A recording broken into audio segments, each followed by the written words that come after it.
Evening. It is Sunday, the 24th of September. It's been a long weekend for us.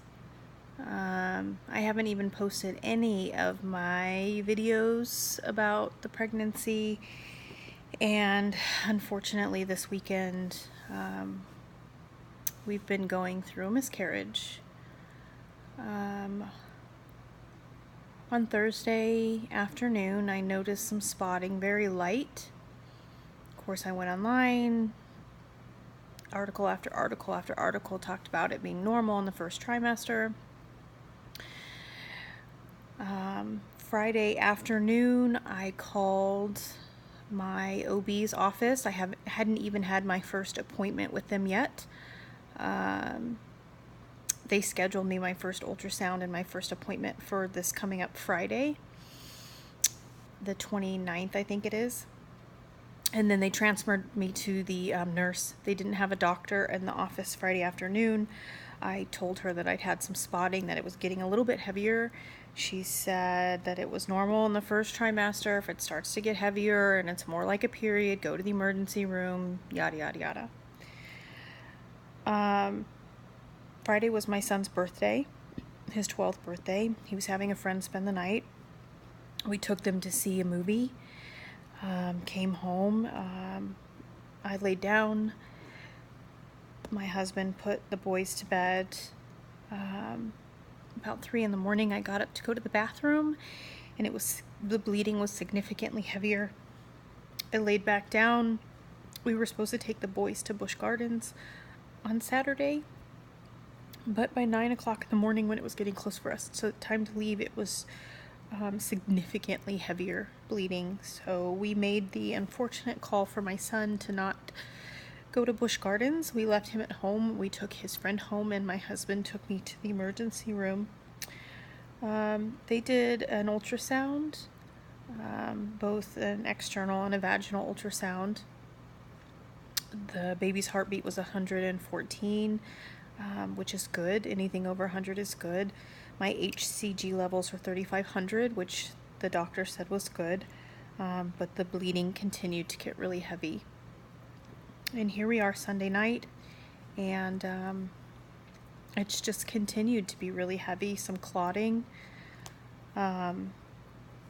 Unfortunately, I haven't been able to talk to my OB. I'm going to call them in the morning, and hopefully they can get me in tomorrow for a checkup.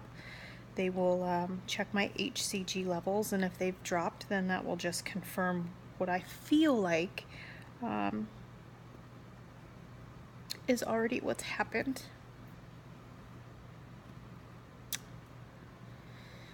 It's been very difficult, and any woman who has gone through this can sympathize. It's been difficult for my husband. I think that he feels lost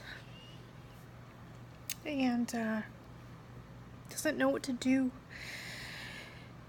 There's been some ups and downs. I get to the point where I think that I can get over it, and then I go to the bathroom and I'm thrown back into this reality.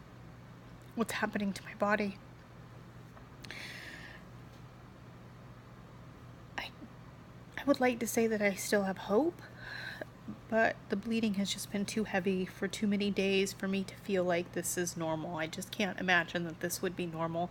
I would like to go to the doctor tomorrow and they tell me that everything's fine. It just doesn't feel fine. I no longer have breast tenderness, which I know is a sign the pregnancy has been lost. And the only people that I've talked to have been my sisters and my parents. I'm not looking forward to going to work tomorrow. Like I told my husband, I don't want to have to explain it over and over and over when people ask me how it's going. But I know at some point that will come, even if I choose for it not to be tomorrow. So, it's difficult. We've been trying for 3 months, which is not a long time, so we felt lucky. and then 7 weeks and 2 days. And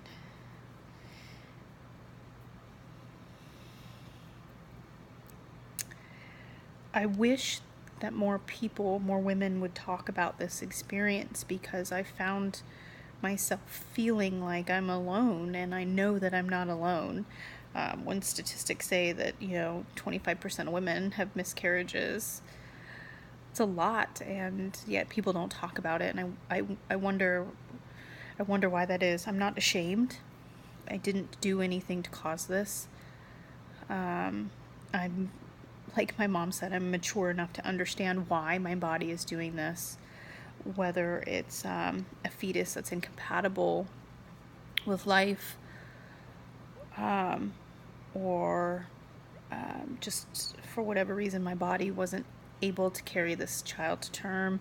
I'm mature enough to understand the science behind it, and why it is, but it doesn't make it any less emotionally taxing and trying. So I hope that more women come forward and talk about their experience. I hope that as a woman who's going through this, and in the future had gone through this, that I can provide some kind of comfort for women, and not normalize this by any means, but maybe not make it something that we don't talk about.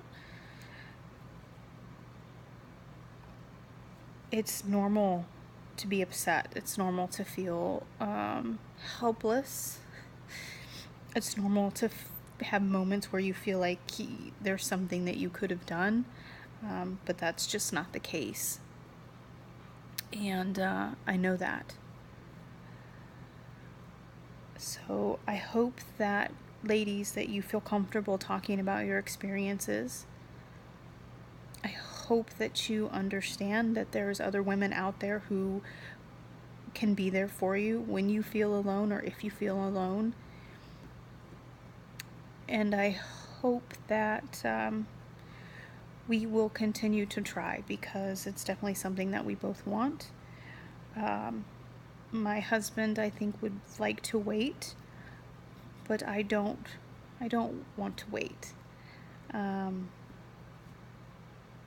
I can't really explain why, except for that I've always been one of those people that life will kick me in the ass a couple of times.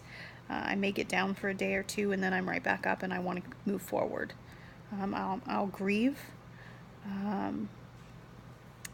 But I think once I go to the doctor tomorrow and they confirm what I feel is already happening, then that will be the point where I move forward.